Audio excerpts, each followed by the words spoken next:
Hello everyone, welcome to my channel Study with Fee, and here I am Vanshika Upadhyay. So my dear friends, today we will discuss the chapter Light Reflection.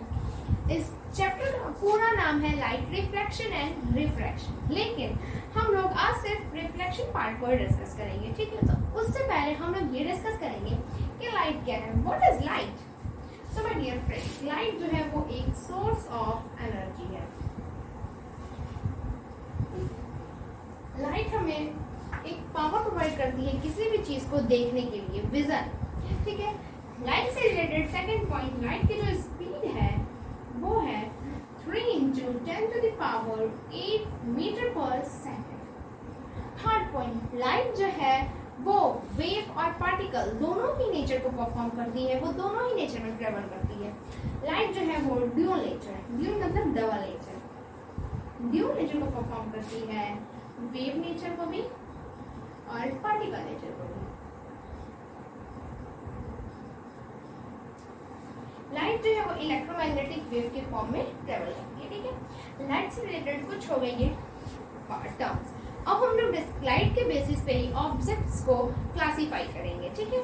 तो light के basis पे object 2 parts में classify हो जाते हैं, luminous object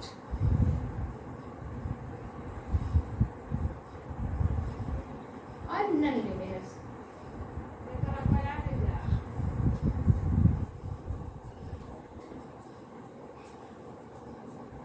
luminous objects वो होते हैं जिनकी खुद की अपनी लाइट होती है,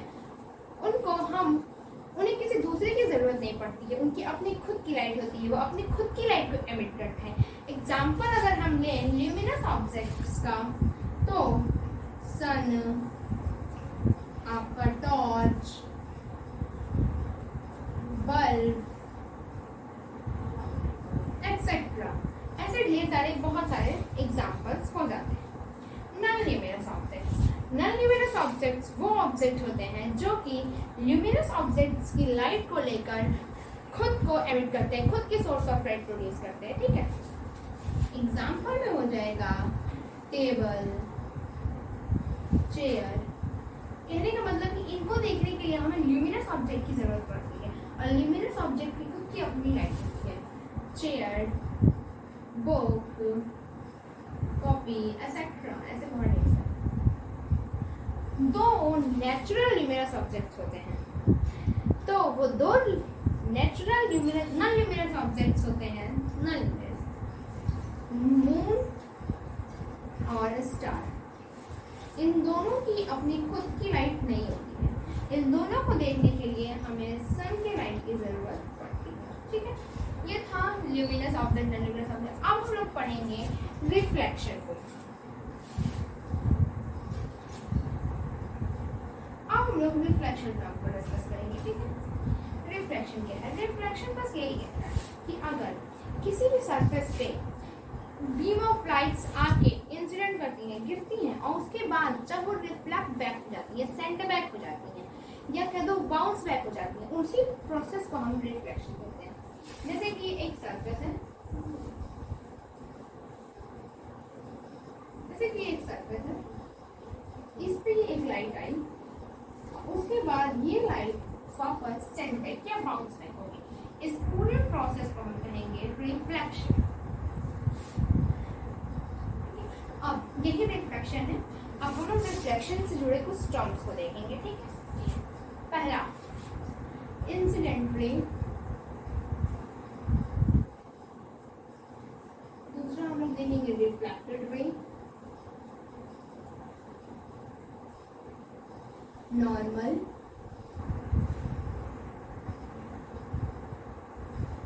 point of incidence,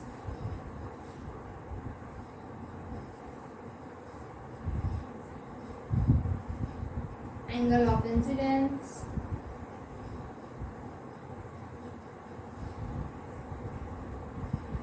angle of reflection।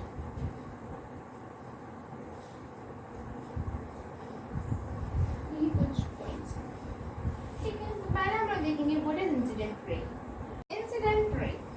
Incident ray वो रे होती है जो कि सरफेस पे आके गिर करती है, जो कि सोर्स ऑफ लाइट, जैसे हमारे यहाँ पे सोर्स लेट्स सपोज सन है, तो सन से जो लाइट आके गिर रही है, ये लाइट ये हो जाएगी इंसिडेंट रे। रिफ्लेक्टेड रे वो रे होती है जो कि इंसिडेंट होने के बाद सरफेस पे और वापस जाती है, ये वाली रे, ये है रिफ्लेक्टेड रे। अब हम पढ़ेंगे पॉइंट ऑफ इंसिडेंस। नॉर्मल इसके बाद पॉइंट ऑफ इंसिडेंस वो पॉइंट है जहाँ पे इंसिडेंट रे है वो सरफेस पे इंसिडेंस करती है। जैसे लेट्स सपोज अगर ये सरफेस है, तो इस सरफेस पे अगर ये इंसिडेंट रे गिर रही है, तो जिस पॉइंट पे वो सरफेस पे गिरेगी उस पे इंसिडेंस करेगी, वही सरफेस हो जाएगा, वही पॉइंट हो जाएगा point of incidence. Normal surface के परपेंडिकुलर एक इमेजिनरी लाइन, जो नॉर्मल होती है वो इमेजिनरी होती है, इसको सिर्फ इमेजिन करते हैं, ये रियल नहीं होती है, ठीक है। तो नॉर्मल को जो परपेंडिकुलर नॉर्मल की होती है उसको हम लोग कहते हैं, सरफेस के जो परपेंडिकुलर होती है उसे हम लोग कहते हैं नॉर्मल। अब एंगल ऑफ इंसिडेंस, नॉर्मल और इंसिडेंट रे के बीच के एंगल हम लोग एंगल ऑफ इंसिडेंस कहते हैं।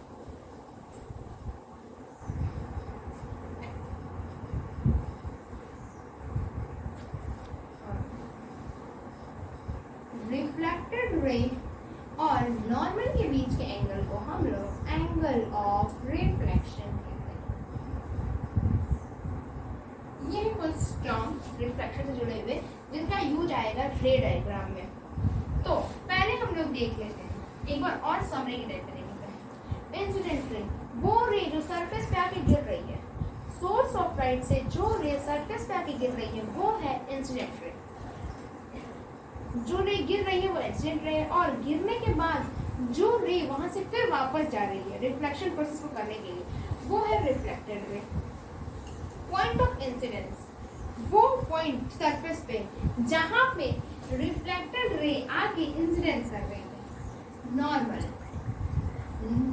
एक इमेजिनरी लाइन होती है सरफेस पे परपेंडिकुलर, ठीक है। एंगल ऑफ इंसिडेंस जो इंसिडेंट रे है उस इंसिडेंट रे और नॉर्मल के बीच में जो एंगल है, ये वाला एंगल, ये जो है ये एंगल ऑफ इंसिडेंस है। और एंगल ऑफ रिफ्लेक्शन जो है वो रिफ्लेक्टेड रे और नॉर्मल के बीच में है, ये वाला एंगल, ठीक है। ये था कुछ टर्म। इसके बाद हम लोग पढ़ेंगे law of reflection. Laws of reflection, laws of reflection दो लॉ है रिफ्लेक्शन के। पहला लॉ रिफ्लेक्शन का ये है कि इंसिडेंट रे, नॉर्मल और रिफ्लेक्टेड रे तीनों एक ही प्लेन पे लाई करती हैं, तीनों सेम प्लेन पे लाई करती हैं। ऐसा नहीं है कि इंसिडेंट रे अगर इस प्लेन पे है तो रिफ्लेक्टेड रे किसी दूसरे प्लेन पे होगी और नॉर्मल किसी तीसरे प्लेन पे होगा, नहीं, तीनों सेम प्लेन पे लाई करती हैं, ठीक है। ये है हमारा law of reflection first. Law of reflection second, law of reflection second ये है कि एंगल ऑफ इंसिडेंस, ये एंगल ऑफ इंसिडेंस वो होता है जो कि इंसिडेंट रे और नॉर्मल के बीच में होता है। Angle of incidence angle of reflection के इक्वल होता है। Angle of reflection reflected ray और नॉर्मल के बीच angle, angle of reflection equal होता है। ये देखिए यहाँ फर्स्ट लॉ है incident ray, normal and refracted ray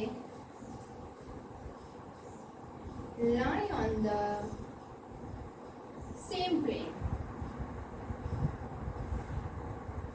और सेकेंड लॉ ये है कि थीटा इक्वल्स टू थीटा, तो थीटा इक्वल्स थीटा होगा, इसको फिर अल्फा ले लेते हैं, इसको alpha, theta equals to alpha means angle of incidence equals to angle of reflection।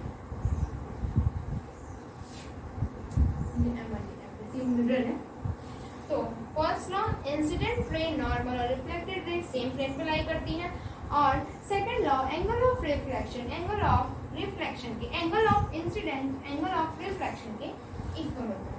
अब हम लोग देखेंगे टाइप्स ऑफ रिफ्लेक्शन। रिफ्लेक्शन दो टाइप का होता है, ठीक है, उन दोनों टाइप को हम डिस्कस करेंगे। रिफ्लेक्शन जो है वो दो टाइप का होता है, रेगुलर रिफ्लेक्शन और सेकंड होता है डिफ्यूज रिफ्लेक्शन या इर्रेगुलर भी इसको कह सकते हैं, डिफ्यूज और इर्रेगुलर रिफ्लेक्शन। रेगुलर रिफ्लेक्शन वो रिफ्लेक्शन होता है, रेगुलर रिफ्लेक्शन वो रिफ्लेक्शन का प्रोसेस होता है जिसमें कि जो प्लेन है वो स्मूथ, ठीक है, स्मूथ प्लेन कुछ ऐसा। रेगुलर रिफ्लेक्शन की जो कैरेक्टरिस्टिक्स होते हैं कुछ ऐसे होते हैं कि जो बीम ऑफ लाइट्स आती है, फर्स्ट पॉइंट तो ये है कि हमेशा सोर्स के पास से जो लाइट्स आती है हमेशा पैरेलल ही आती है। तो रेगुलर रिफ्लेक्शन की कैरेक्टरिस्टिक ये है कि पैरेलल लाइट्स जब इंसिडेंट आती हैं तो वो पैरेलल ही सेंटर होती है, मतलब जो रिफ्लेक्टेड रे होती है वो भी पैरेलल ही जाती है और हर जगह का एंगल ऑफ इंसिडेंस और एंगल ऑफ रिफ्लेक्शन इक्वल होता है। कि अगर यहाँ 60 डिग्री है तो ये सब में 60 डिग्री का ही एंगल होगा, क्योंकि क्या हुआ है, रेगुलर रिफ्लेक्शन हो रहा है यहाँ, ठीक है। ये है रेगुलर रिफ्लेक्शन। डिफ्यूज और इरेगुलर रिफ्लेक्शन ऐसा है कि सरफेस कुछ रफ टाइप में हो जिस पर रिफ्लेक्शन जो है ऐसे हो। इसमें लाइट्स आ तो पैरेलल रहती हैं पर जाती पैरेलल नहीं है। ऐसे देखो आई लाइट्स तो पैरेलल ही है सारी, लेकिन कोई ऐसे चली गई है, कोई ऐसे चली गई है, कोई ऐसे चली गई है। तो ये है डिफ्यूज रिफ्लेक्शन और इरेगुलर रिफ्लेक्शन। इसमें जो एंगल होता है वो सेम नहीं होता है, इस यहाँ पे कोई दूसरा एंगल होगा, यहाँ पे कोई दूसरा और यहाँ पे कोई दूसरा एंगल होगा। ये है रेगुलर रिफ्लेक्शन और ये है डिफ्यूज रिफ्लेक्शन। अब इसके बाद हम लोग जो है आगे के टॉपिक को पढ़ेंगे, ठीक है। तो आगे का टॉपिक क्या हो सकता है,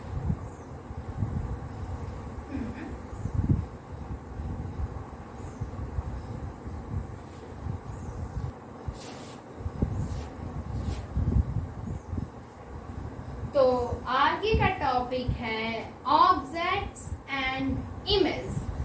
क्या है, ऑब्जेक्ट्स एंड इमेज। नाम ही देख के क्लियर हो जाएगा कि ये टॉपिक क्या है, किस चीज के बारे में, ठीक।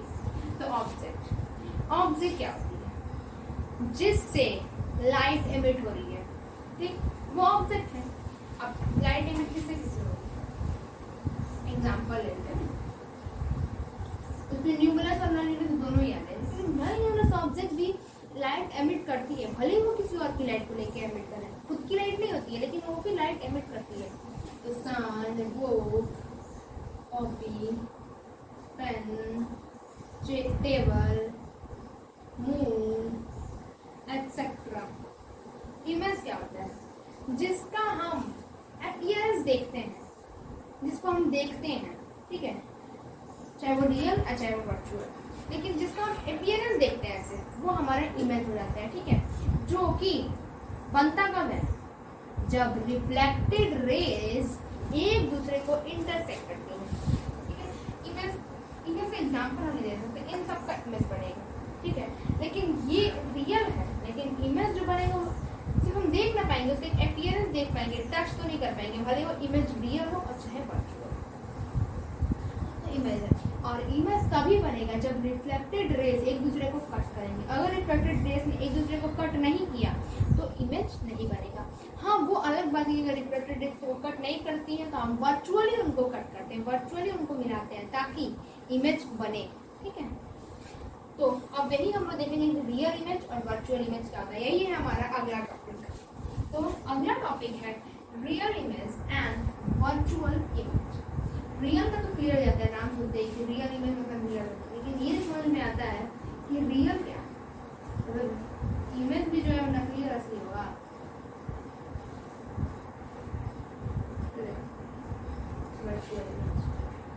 ये रे डायग्राम जब हम लोग करेंगे तो कुछ अच्छे से क्लियर हो जाएगा। रियल इमेज ये है कि रिफ्लेक्टेड रेज एक दूसरे को रियली में कट कर दे रही है। जैसे कि ये सरफेस है, यहाँ ये रिफ्लेक्शन हुआ, यहाँ कट किया रेज, यहाँ इन दोनों ने रियल इमेज दूसरे को कट कर दिया, तो यहाँ तो रियल इमेज बन जाएगा। ठीक है, अभी हम लोग इसको जो है कि एक ऐसी एग्जांपल के तौर पे देख रहे हैं, लेकिन रे डायग्राम में जो मिरर्स को लेके देखेंगे तो it's very clear to you ये है क्या रियल और वर्चुअल। ठीक है, यहाँ पर एक छोटा सा देखते हैं क्या है। ठीक है, अब वर्चुअल इमेज देखिए, आप ऐसे आई, ये रेयर चली गई, ये आई, और ये भी वापस से चली गई। अब क्या, अब ये कट कहाँ करेगा, तो इसको हम लोग कट करेंगे ले जाके बियॉन्ड द मिरर,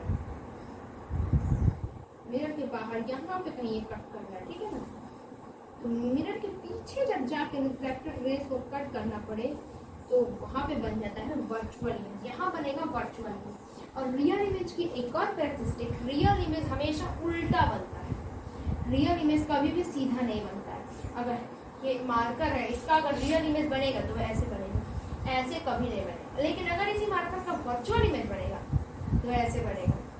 सॉरी, ये मार्कर ऐसे सीधा है, ऐसे ही मार्कर सीधा है ना, अगर इसका रियल इमेज बनेगा तो कुछ ऐसे बनेगा, और अगर इसी मार्कर का वर्चुअल इमेज बनेगा तो ये रहेगा ऐसे ही, सेम सेम ही मार्कर रहेगा। ठीक है, अब वो साइज पे डिपेंड करता है कि आगे साइज पे क्या होगा।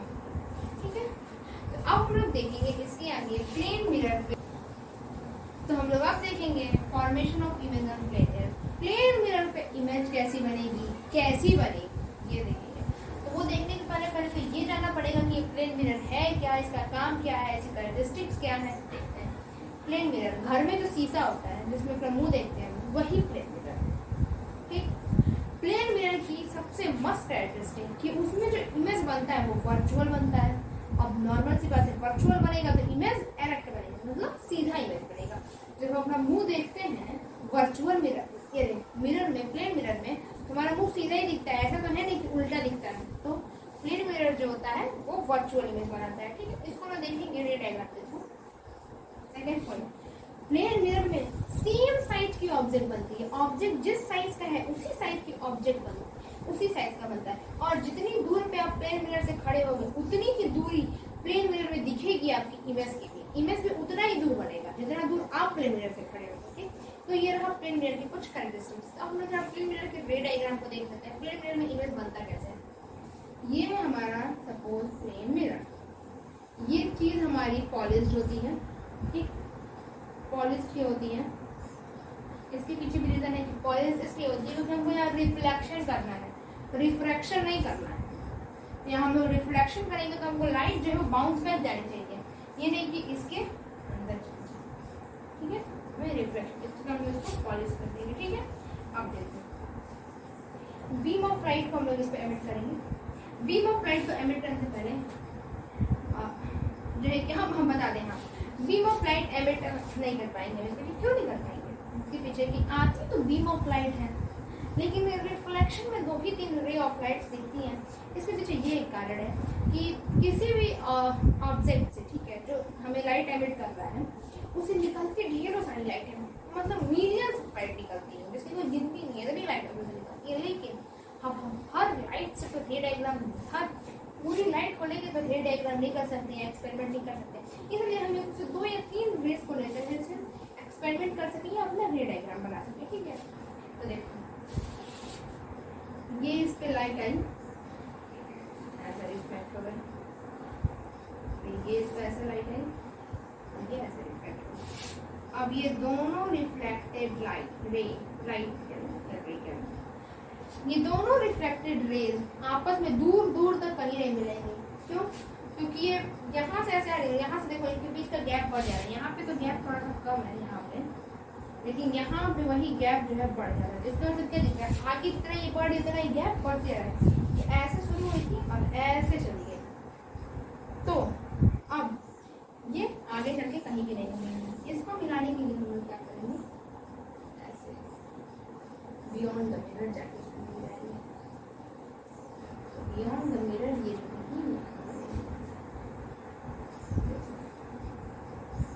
यहाँ बियॉन्ड द मिरर हम लोग मूवमेंट किया, यहाँ पे तो इमेज हमारा जो बनेगा वो यहाँ बनेगा। ठीक, ऑब्जेक्ट हमारे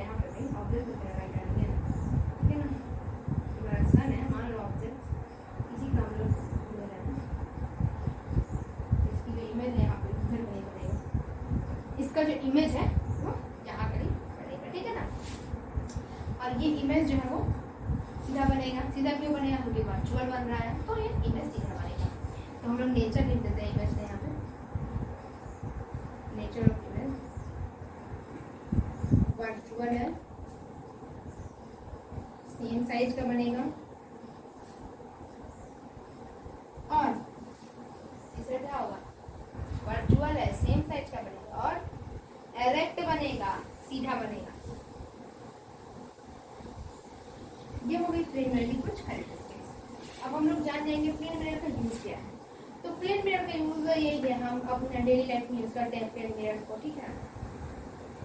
ये फैशन शोरूम्स में ये सब यूज किया जाता है प्लेन मिरर, ठीक है। यहाँ बार्बर और की दुकान पे प्लेन मिरर का बस यही यूज है, ठीक है। खास प्लेन मिरर का कहीं साइंटिफिक टाइप में यूज नहीं है, ठीक है। तो अब तक था यही हमारा आज के वीडियो में, हम लोग सिर्फ इतना ही डिस्कस करेंगे। अब अगले वीडियो में हम लोग डिस्कस करेंगे स्फेरिकल मिरर से, ठीक। स्फेरिकल मिरर क्या होता है, उसका रे डायग्राम, कौन कौन से स्फेरिकल मिरर, इसे बहुत डिफरेंट टॉपिक है। चैप्टर भी बहुत बड़ा है। रिफ्लेक्शन पढ़ेंगे, वे रिफ्लेक्शन भी पूरा कंप्लीट नहीं हुआ है, रिफ्लेक्शन में भी बहुत कुछ बचा है। रिफ्लेक्शन के बाद रिफ्रैक्शन पढ़ेंगे, फिर चैप्टर में खत्म होगा, ठीक है। तो इतना हो गया। तो थैंक यू एवरीवन, सबको समझ आया होगा chapter. Thank you everyone. So like share and subscribe my channel. Thank you.